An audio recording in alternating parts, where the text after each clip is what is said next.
Hi guys, I hope you're doing well today. This is Carrie from Artist Strong, and I'm going to try something new today.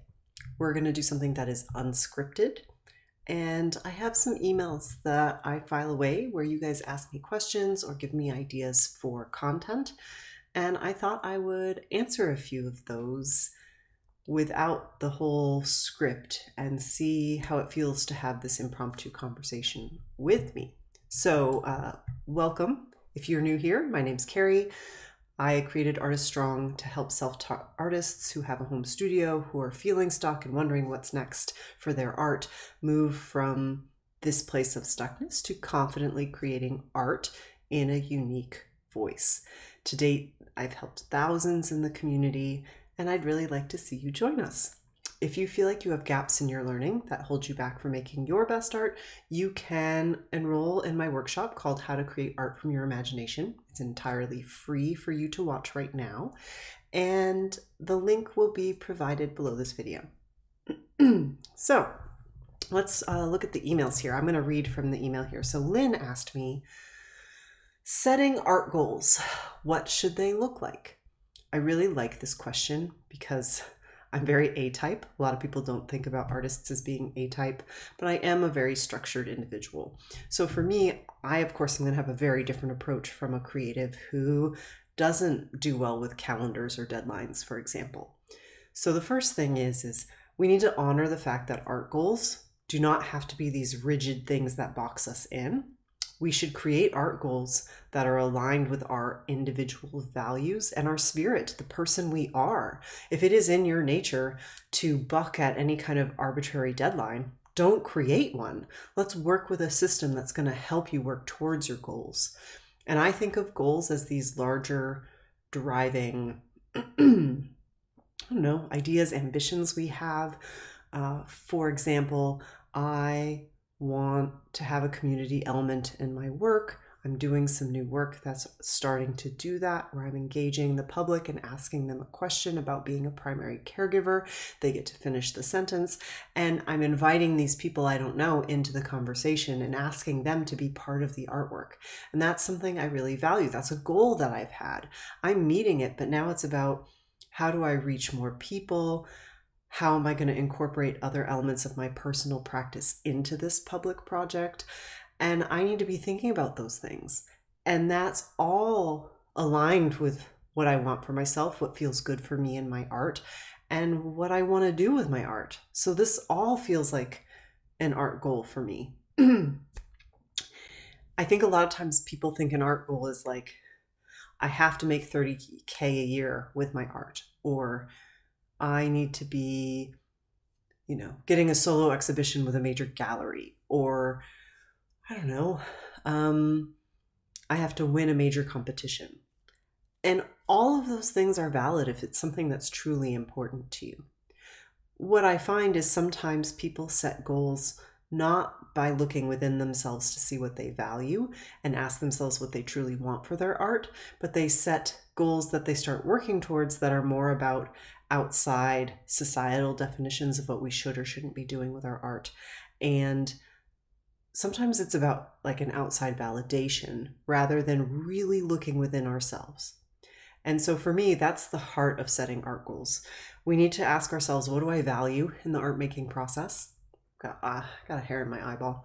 It's tickling my face. What do we value in the process? What do we hope people really get out of it? And I don't just mean I want people to be inspired or happy, which so many of you share with me, and I think that's wonderful. But I want you to dig deeper when you say that. What does that really mean? What do you value? What are you hoping to achieve with your work? And it doesn't mean you have to have some big social message for your work either. I really want you to ask yourself, what is it that I want to do with my art? And when we can be more concrete about that, for example, someone who says, I want to supplement my income, or I want to replace the income I'm earning from another job with the sale of my art. Well, that's very specific, and it's going to already tell you like what you need to be thinking about for smaller steps. So for example, if I generally sell works for $200, or I do commissions, for example, for about $500, and I want to have $30K a year, well, how many pieces do I need to make at $500, right? And of course, you can have different variations of sizes and cost and all those things. You could also teach a class on the side. Your income can come from many different places, but it gives you this starting point to ask yourself, okay, if that's what I really say I want, that's my goal, then I need to be breaking this down into smaller steps that help me work towards it and realize kind of the small steps I need to take to get there. I picked making money from your art because I think that's such a concrete and easy example to use, but it could be something like, I want to have a unique voice that no one else has, that feels really unique. When I go on Instagram, I don't feel like anyone else's work looks like it. Well, that's a wonderful goal too, and that's actually very specific, but in a more kind of abstracted way, because it's not about a certain number of artworks being made. It becomes, what choices do you think you need to be making in your art? And it would also mean identifying, what do you think you see all over the place that you want to have that is different in your work? By identifying the qualities that you think you're seeing in a lot of work that you see online or in the community that you're in, you can then figure out how to stand apart. And it becomes a strategic choice. So when Lynn asks, what should a goal look like? It should be aligned with the vision you have for your art. It should be something you're striving towards because it's in your heart that you want to do it. And it needs to be something that you can then break down into some kind of smaller step pathway or plan that helps you get where you want to go. Now, if finding your unique voice is something you've been working towards, you want to stand out, you don't want your work to kind of look like the feed that you have on your Instagram account or wherever you are, we can do something about that. That's exactly why I created my program, Self-Taught to Self-Confident. And if you are looking for that kind of support, you have a home studio, but you've been kind of feeling stuck and you're not sure what's next.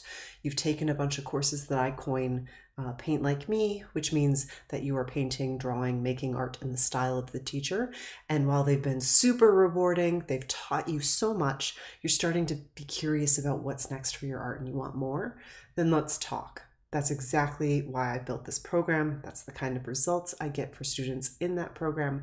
And all you have to do is hop on a call so we can see if you're a good fit. I have a link below directly to my calendar. Pick a time that works for you and let's have that chat.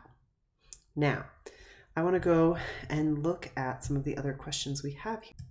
Oh, I really like this one. So Robin emailed me and he said, some days I'll notice that it may have been 2 or 3 days since having been at my easel. I may not even notice my avoidance initially, but pretty soon I'm forced to realize that at some level, aware or not, I'm choosing this. You recently talked about fear of making art. Maybe, just maybe, it's not only fear of art, but fear of addressing through art the perhaps not so pleasant issues and concerns that may be on our minds. What do you think? Man, do I love this. And I might have to do a larger, longer, more prepared and scripted video about this. Thank you, Robin, for sharing this question. I think there's so much truth to what he has said here, in that sometimes the fear we have or the avoidance we have from showing up to our studio, which could be our dining room table, or it could be your dining room, like mine, I find that the work that I make, even if the work is more decorative, for example, sometimes is a means by which I process the things going on in my life.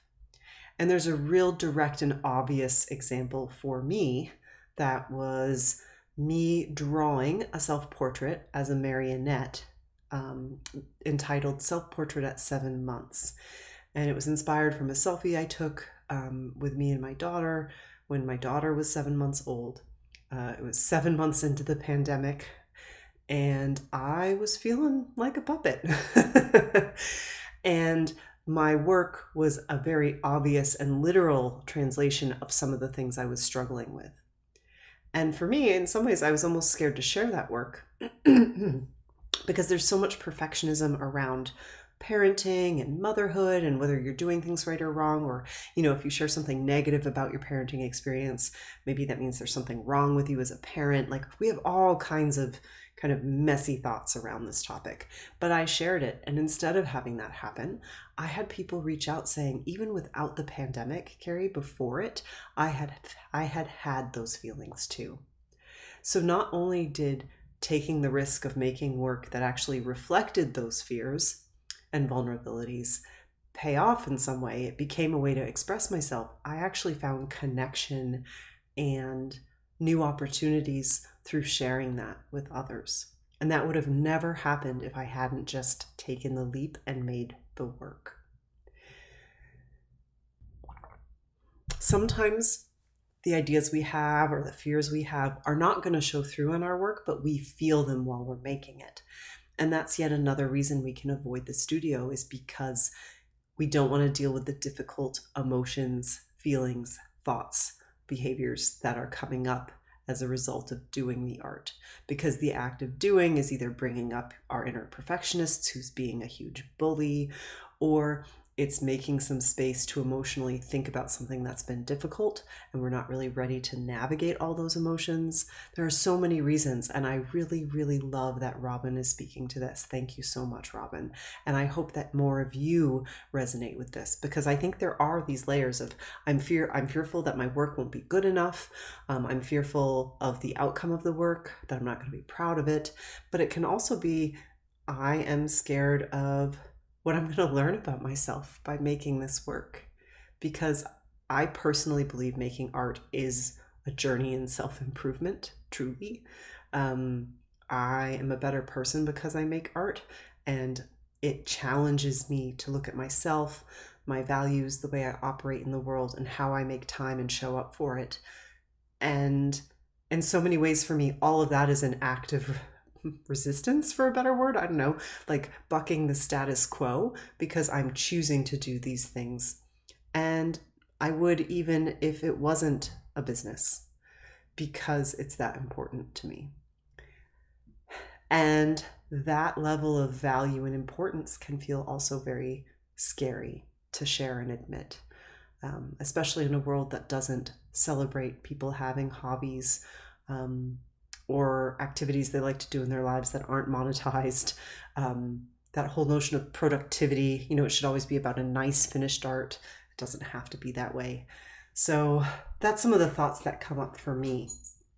I would love it if you would add to this conversation by commenting below and telling me, what's resonated so far in this question that Robin offered us. And how do you see yourself in the conversation we've had so far? Now, I think I will take a sip of water. Let's see how much time we've spent. And I will try to answer one more question. You know what? I'm going to choose another one from Lynn today to wrap up with. So she said, how to keep momentum going, especially after a deadline. That feels like it really relates to a lot of the things that we were talking about here today. So one, if you talk about setting goals and having this larger vision for your work that's value-based, that really can help your motivation and drive to keep showing up, because you stand for something. You stand for showing up for your art regularly. It's part of your definition of being an artist. You're working towards a larger picture, not just about singular works or a singular series of artworks. And that can be motivation, so that when you have a deadline for something, you still have the larger goal you're striving towards. So it's not like the box is ticked and everything is finished. The other thing that I do is I try to establish multiple deadlines across across my calendar, so that I have other things to be working on, so that it's not like everything is always finished. Also, when I have something like a big exhibition, I will sometimes try to make sure there's a big break after that and give myself a chance to rest, because I don't do that very much. And I find I'm not supposed to keep the momentum. I shouldn't have to keep the momentum and high of setting up and preparing for an exhibition, and then the vernissage, the art opening, and then the promoting and the selling of the work and the packaging and the shipping and the, let's just keep talking, right? Sometimes A deadline is there to help close out an event so you can step back and actually actively choose to slow your momentum because you deserve a break. You just work towards something hard. I know a lot of people here, and I think this might be what Lynn was speaking to, might have a deadline for a specific artwork in a show, something like that. And when you work towards that and you're done, you might have finished the work and you're not sure what else to work on or what should be next. And here, in those situations, taking a break sometimes can just lead to less work, less time in the studio. And then we can start avoiding things. And that's a danger that I even have when I take a break from a bigger project and I know I need the break. The longer I take the break, if I keep lengthening it, the more avoidant I feel of my studio. So I think that's important to kind of acknowledge is know thyself, which I feel like is always my answer now. But I want you to know how you operate. And if you know you don't have deadlines to help you show up for your work, well, see how you can make as many deadlines for yourself throughout the year as you can. And I don't mean make it chock full of deadlines so you're super stressed and can't do anything. Like, do this in a way that's aligned to your values and what you're looking for and those goals that we talked about. Because you don't want to avoid your studio from fear of the work not being good, or because we are afraid of what will come up emotionally or intellectually when we make work, the way Robin was talking about it. So a practice of making art, a habit of showing up, is a really powerful way to help you keep momentum. And for me, a daily practice is a minimum of 5 to 15 minutes of showing up and doing something. And you could have a dedicated sketchbook for this. You could have a specific study, like you want to do faces, or you want to do contour drawings, or you want to do negative space drawings. I think it's a great way to make sure you're doing something for your art every day that helps you at least do a minimum when you are during a period of ebb and you're not in that full momentum of a flow moment. So I'm not sure that's what Lynn was looking for, but I really hope that gives you all a chance to think about whether you do take a break after a deadline, and is that break of use to your work, or do you let it run longer than it should? And if so, what could you build into your studio practice so that you show up regularly for your art? This is also something we talk about inside Self-Taught to Self-Confident, how to build a regular practice for your work. So we build your art foundations, make sure you have no gaps in your learning, give you a strong foundational skill of observational drawing so you can draw photorealistically if you wish. And then it's about showing up regularly for your art, building this practice. And then in phase 3, we start asking, what do you want to say? What kind of voice can you have with your work? And how can we really bring out the unique style that's already inside of you? So I would love to see you enroll in Self-Taught to Self-Confident if that resonates. Be sure to hop on a call with me so that we can have a conversation. I can make sure I think you're a good fit so I can really be confident that you can get results in the program. And I will turn people away. I already have multiple times. So if you are not a good fit, I will be honest and tell you, and we can move from there. Hop on that call by clicking on the link below. I look forward to touching base with you. And for all of you watching today, I hope you liked this more impromptu, unscripted conversation I'm having here by answering questions. If you like this style, please comment below in the video and tell me that you would like more like this. And you can always email me or comment your questions below. So my email is carrie@artiststrong.com, or you can comment below and tell me what questions you have for a future edition of this, I don't know, unscripted Q&A. I don't really know what to call it yet. So please like and subscribe to Artist Strong. Doing that helps me reach more amazing humans like yourself. And please, please, please always remember, proudly call yourself an artist. Together, we are Artist Strong. Have a good day.